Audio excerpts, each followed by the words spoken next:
Salam Rahayu, salam sejahtera, salam budaya. Assalamualaikum. Halo dulur, mudah-mudahan sehat selalu nggih, lancar selalu rezekinya dan selalu dalam perlindungan Tuhan Yang Maha Esa. Amin.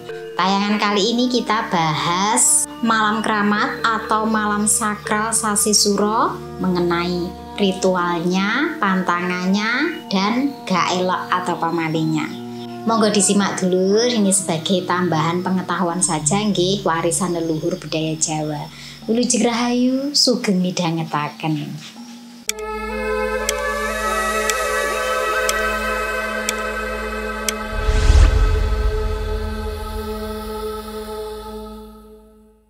Dulur, mungkin dari panjenengan ada yang tidak tahu nggih, apa itu Sasi Suro. Sasi Suro itu adalah malam pergantian tahun ya, tahun baru Jawa, dan juga bertepatan dengan malam tahun baru Hijriyah. Jadi kalau dalam Jawa itu penyebutannya Suro, kalau dalam Islam itu disebut dengan tahun baru Hijriyah. Kenapa malam satu Suro atau Sasi Suro itu selalu dikait-kaitkan dengan hal yang mistis ataupun gaib?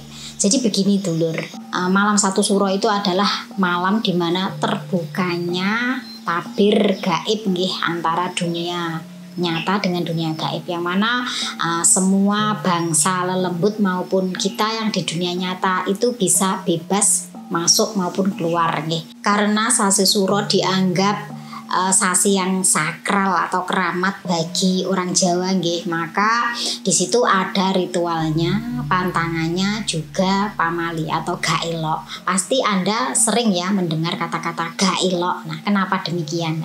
Nah, kita bahas ya. Yang pertama itu mengenai ritualnya. Karena Sasi Suro itu dianggap keramat dan sakral nggih, maka di Jawa itu diadakan ritual-ritual tertentu yang mana sebagai penghormatan atau melestarikan budaya ya, dan juga sebagai perenungan diri dulur perbuatan-perbuatan kita selama 1 tahun ke belakang. Ritual tersebut dilakukan dengan tujuan supaya seperti bayi yang lahir kembali nggih, bersih kembali. Maka banyak yang melakukannya untuk pembersihan diri. Dan di antara ritual tersebut, di antaranya ada yang melakukan siraman malam Suro, yaitu mandi pada waktu malam Suro. Tujuannya adalah untuk mensucikan atau membersihkan diri. Kemudian ada topo bisu, di mana topo bisu ini adalah tidak mengucapkan atau berbicara sembarangan kecuali yang baik-baik. Karena kalau bicara yang buruk ya ataupun bicara yang kotor itu bisa menjadi nyata, apalagi yang punya sabdo dadi ido geni nggih, apa yang diucapkannya menjadi nyata itu benar-benar yang mawas diri, jangan ngomong yang sembarangan ketika bulan Suro. Kemudian ritual tirakatan atau melek bengi, tujuannya adalah untuk bisa nyambung rasa pada Tuhannya ya. Kemudian ada juga yang cawis kembang setamam dikum untuk menyambut kedatangan leluhurnya. Kemudian ada jamasan pusaka, yaitu ngedusi gamani ya, bisa keris, tombak, pedang, gamelan, dan semua yang berkaitan dengan benda-benda pusaka yang dianggap keramat ataupun sakral. Kemudian ziarah juga ya, dimana tujuannya adalah untuk menghormati, menghargai, mengingat dan mengenang para leluhur. Dan juga ada yang larung sesaji atau sedekah laut. Dari serangkaian yang saya sampaikan ini dulur, ini berdasarkan budaya nggih, bukan berarti saya mengajarkan Anda. Saya hanya memberitahu ya bahwa di Indonesia iki lho, nek Jawa iki enek ngene iki. Ya kalau tidak percaya ya tidak perlu dilakukan. Kita hidup di negara yang berbeda-beda tetapi tetap satu jua. Jadi jangan sampai kita menghina nggih dulur kepercayaan suku-suku lain ya. Kalaupun bulan Suro ini tidak sesuai dengan ekspektasi Anda, ya sudah biarkan saja. Kan Anda tidak tahu filosofinya ya. Jadi tidak perlu menghujat atau menghakimi orang yang melakukan di kegiatan bulan Suro. Kemudian selain ritual-ritual tersebut ada juga larangan di bulan Suro dulur, yang mana sebaiknya tidak dilakukan karena banyaknya kejadian yang tidak mengenakan sehingga dihimbau untuk tidak melakukannya nggih.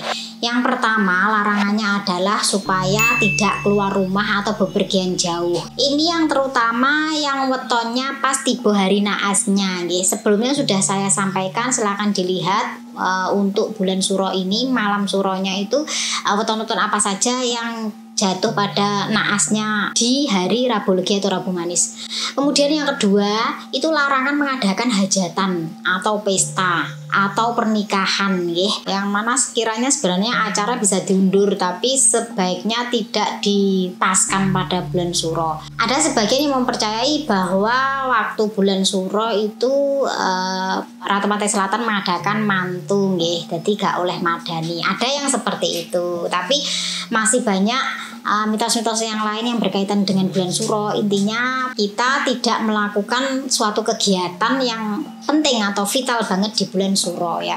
Kemudian juga larangan supaya tidak bangun rumah atau pindah rumah, bisa dicari di bulan yang lain. Kemudian juga larangan untuk berbicara yang tidak baik dulur, karena bisa menjadi nyata, bisa berdampak pada diri sendiri maupun orang lain. Jadi sebaiknya melakukan yang namanya topo bisu, di mana tidak berbicara selain bicara yang baik-baik saja, ngempet. Nah, dari serangkaian ritual yang menurut saya itu sangat bagus adalah yang perlu, yang bisa kita lakukan itu ya topo bisu itu baik dulur, karena bagus untuk energi diri kita dan juga nyimpen dulur, dimana kita tidak mudah berbicara yang buruk atau emosi, iki iso ngontrol jiwane awake dhewe-dhewe. Kemudian di bulan suro juga ada yang namanya gak elok atau pamali ya. Sebaiknya kebiasaan-kebiasaan ini tidak dilakukan dulur, dieling-eling Yang mana diarani gak elok kuwi ya sesuatu sing ojo dilakoni, ojo mbok lakoni nek gak pengen kejadian seperti ini. Tapi ini semua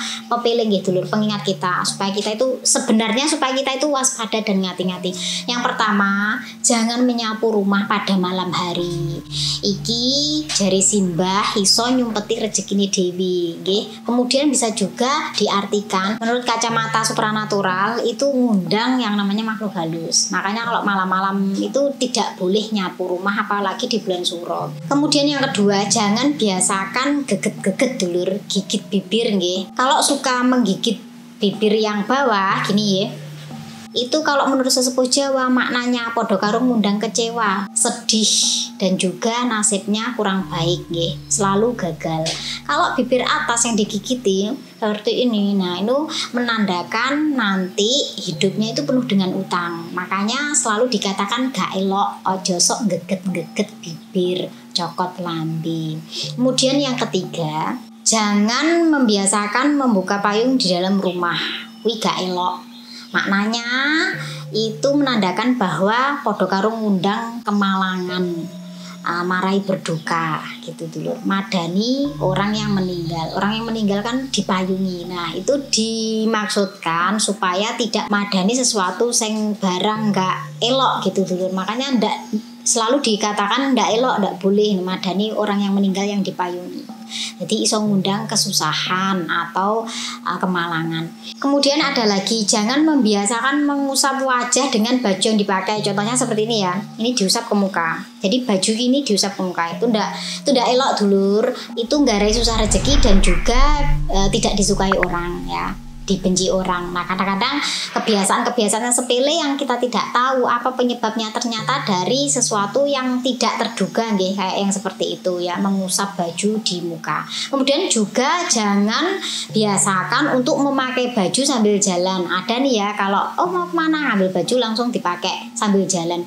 Nah itu menurut sepuh bisa mengakibatkan cita-cita atau keinginan itu bisa gagal atau tidak kesampaian.